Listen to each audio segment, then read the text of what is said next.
Ich meine, hallo Freunde. Ach, ich liebe die Jahreszeit. Der Frühling ist da. Die Blumen fangen an zu blühen. Skippy, das Eichhörnchen, erwacht aus seinem Winterschlaf. Hey Skippy! Und die Sonne kommt raus und fängt an, uns mit ihren frechen Sonnenstrahlen mal so richtig durchzukitzeln. Aufhören! Sonne, ich bin kitzlig! Lass mich los! Hilfe! Du kitzelst mich, Sonne, nein! Und was auch meist zu dieser Jahreszeit kommt, ist die Erkenntnis, dass man mal wieder eine richtig dicke Schwabbelbacke geworden ist. Du warst jedenfalls wieder mal bei mir. Über Weihnachten bis in den Februar hinein habe ich mich ein bisschen gehen lassen und das habe ich auch direkt gemerkt. Also habe ich mich vor gut 8 Wochen dazu entschlossen, etwas sehr, sehr Radikales zu tun.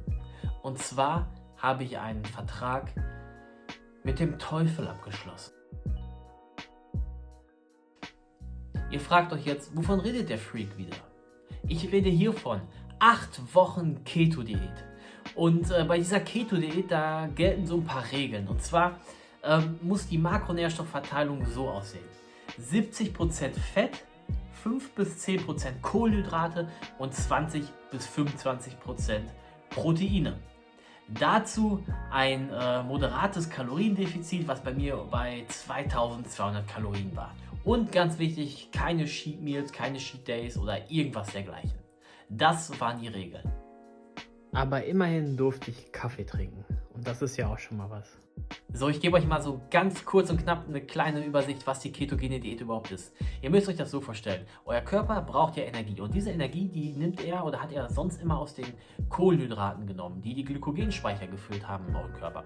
Nun ist es aber so, wenn wir die Kohlenhydrate rauslassen, braucht der Körper eine andere Energiequelle, aus der er ja quasi seine Energiereserven nimmt, damit wir uns bewegen können, Sport machen können und denken können. Und bei der ketogenen Diät ist es so, dass der Körper diese Energie aus den Fetten, die wir uns durch die Nahrung zuführen, nimmt und aus dem Fett, welches unser Körper schon bereits gespeichert hat. Und wenn unser Körper diese als Energiequelle nimmt, so ist es jedenfalls vom Prinzip her, also die Denkweise, die Idee dahinter, verbrennen wir dementsprechend auch mehr Fett. Und nun ja, es ist ja dann unsere Energieressource für den Körper sozusagen. Und das steckt eigentlich hinter der ketogenen Diät. Und genau, ob das klappt, das werden wir jetzt sehen in diesem Video.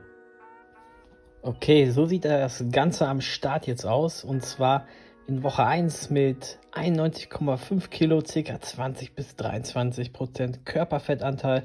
Und ihr seht vor allem der untere Bauch, meine Problemzone. Und nun ja, ich frage mich, wovon das überhaupt eigentlich immer kommt.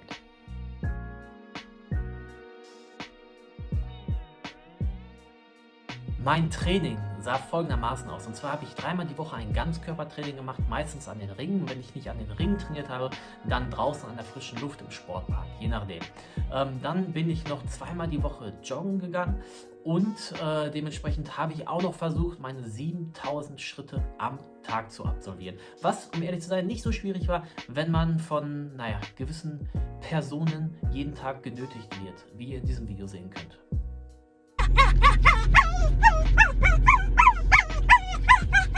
So, und wenn ihr euch fragt, ob ich keine Energie hatte durch die fehlenden Kohlenhydrate, oh boy, da irrt ihr euch.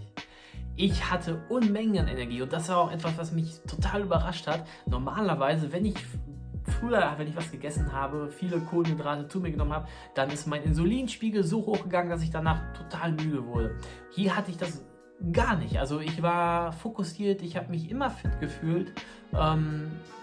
Auch als ich mich am Anfang umgestellt habe, ich habe gelesen, okay, am Anfang wird es ein bisschen problematisch. Das hatte ich irgendwie komischerweise nicht.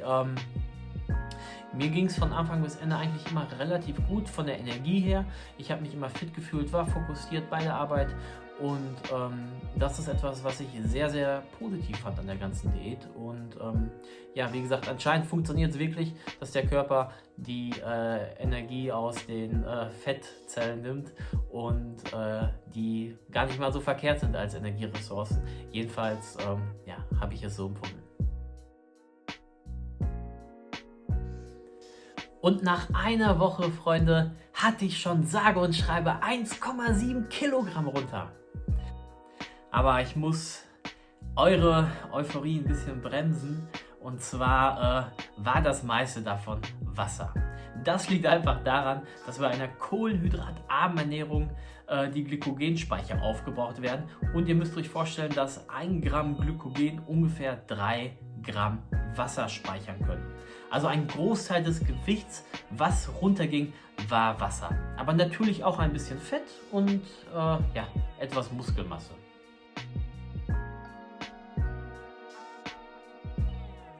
So, kommen wir zum nächsten Punkt, und zwar die Mahlzeiten. Die Mahlzeiten. Oh mein Gott. Kennt ihr das Gefühl vor Klassenarbeiten früher noch, als ihr noch in der Schule wart? Dieses flaue Gefühl im Magen, diese leichte Übelkeit. So habe ich mich vor jeder Mahlzeit gefühlt. Und wie gesagt, ich möchte auch nichts hier schönreden. Die Rezepte, die ich ausprobiert habe, 90% davon waren einfach nur abgrundtief ekelhaft. Egal was es war. Das wenige, was funktioniert hat, meiner Meinung nach, was einigermaßen geschmeckt hat, das habe ich euch in Form von Rezepten abgefilmt. Und das könnt ihr auch in der Playlist Rezepte sehen. Aber größtenteils war da nicht wirklich viel Leckeres bei. Man kann natürlich auf so Ersatzprodukte wie Mandelmehl zugreifen, das das normale Mehl ersetzen sollte, ohne diese Kohlenhydrate halt, aber es kommt dem nicht wirklich nahe. Also rezepttechnisch, ihr habt ja auch gesehen, die Keto-Pizza, die ich gemacht habe, das Keto-Käsebrot, der Schokoaufstrich und weiß nicht alles. Das war das Einzige, was mir eigentlich so geschmeckt hat. Ansonsten von den Rezepten her und von den Mahlzeiten her war das nicht so toll, muss ich ehrlich zugeben. Und da liegt auch meiner Meinung nach das größte Problem an der ketogenen Diät. Denn Essen ist ein großer Teil unseres Lebens und es bestimmt auch unsere Freizeit und ja, unseren Gemütszustand teilweise. Und ja, deswegen war das mein größter Kritikpunkt eigentlich an dieser Diät. Die geringe Auswahl an Lebensmitteln, die letztendlich schmeckt sozusagen. Ja, aber komm on.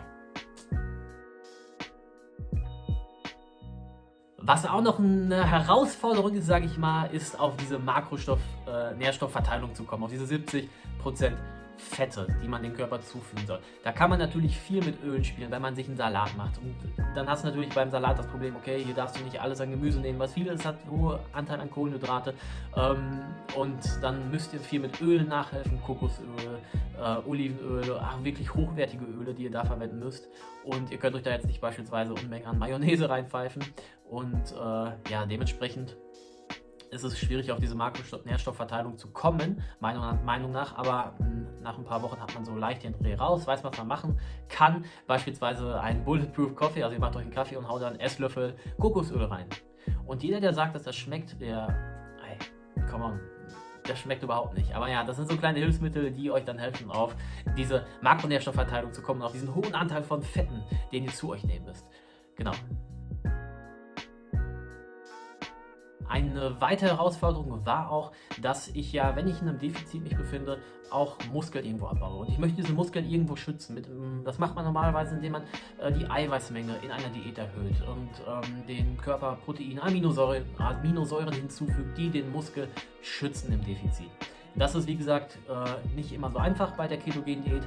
Deswegen bin ich hiermit leicht hochgegangen mit den Proteinen. Nur ein ganz kleines bisschen, dass ich ungefähr 1 Gramm pro Kilogramm Körpergewicht hatte, um meine Muskeln wenigstens einigermaßen schützen zu können. Ja? Und genau, das war auch nochmal so eine kleine Herausforderung. So, und Woche 4 war dann auch irgendwann geschafft und ja, was soll ich sagen, nach gut 4 Wochen hatte ich mich schon gut an die Diät gewöhnt und mir ging es eigentlich ganz gut, ja. Ich hatte viel Gewicht verloren zu dem Zeitpunkt schon und ungefähr 3,4 Kilo waren das, glaube ich, und ja, ich fand das affengeil, also ich muss sagen, man konnte schon nach 4 Wochen eine gute Veränderung sehen und das hat mich auf jeden Fall motiviert, dementsprechend weiterzumachen. Mein Sozialleben, Freunde, was soll ich dazu sagen? In diesen 8 Wochen, das hat nicht existiert. Und ich muss sagen, ich glaube, wenn es Corona nicht gegeben hätte, ich weiß nicht, ob ich es durchgezogen hätte. Denn man konnte, und das hat mir sehr geholfen, ja jetzt eh nicht so viel machen.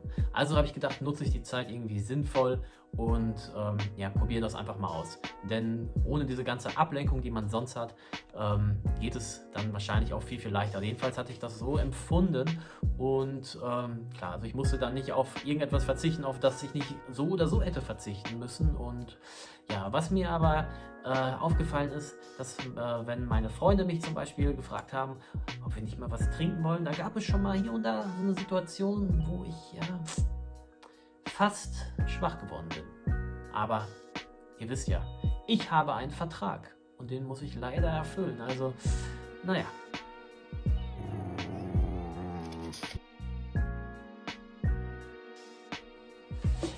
So, und 8 Wochen habe ich dann geschafft. Ich habe die 8 Wochen hinter mir gebracht und ich war so froh, so stolz, so erleichtert und extrem glücklich, dass ich es gemacht habe.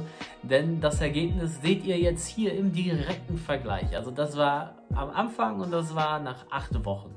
Und ich finde, man sieht auf jeden Fall, dass gut was runtergegangen ist. Und wir reden hier von 8 Wochen, ne? Also 60 Tage, was ist das schon? Das ist eigentlich nichts. Andere, die sich beispielsweise für einen Wettkampf vorbereiten, die machen das 16 Wochen, weiß ich nicht wie lange. Und was sind dann schon 8 Wochen dazu im Vergleich? Aber wie gesagt, ich bin sehr, sehr zufrieden mit dem Ergebnis. Ihr seht, es ist gut was runtergegangen. Besonders am Bauch ist viel weggegangen, an der Brust ist viel Fett runtergegangen. So ein kleines Mini-Sixpack habe ich oben. Das Problem ist, dass das untere Bauchfett nicht weggeht. Egal was ich mache, ich habe das Gefühl, das ist so hartnäckig, das werde ich nicht los. Aber da muss man dann das auch ein bisschen länger durchziehen, ein bisschen mehr auf die Zähne beißen. Deswegen großen Respekt an jeden Wettkampf, Bodybuilder oder Sportler, der das beruflich macht und sich da dementsprechend vorbereiten muss. Das ist nicht einfach und ich habe da großen Respekt vor.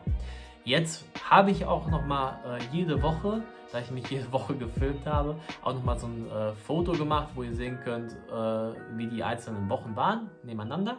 Und dann habt ihr da so ein bisschen den direkten Vergleich und seht, okay, so dann war der größte Sprung und dann nicht. Genau. So, jetzt nochmal so ein kleines Fazit am Ende. Ich möchte ja diese Diät auch niemandem empfehlen, in dem Sinne sagen, dass es richtig ist, dass ihr das macht oder dass es falsch ist, dass ihr es macht. Ich habe es einfach nur für mich ausprobiert, um zu gucken, wie weit komme ich, wenn ich das mache. Und ich bin mit dem Ergebnis sehr, sehr zufrieden. Darum ging es mir. Und ich fühle mich auf jeden Fall wieder wohl an meinem Körper. Ich passe wieder in meine Hosen. Und ja, dementsprechend bin ich da schon sehr, sehr zufrieden mit.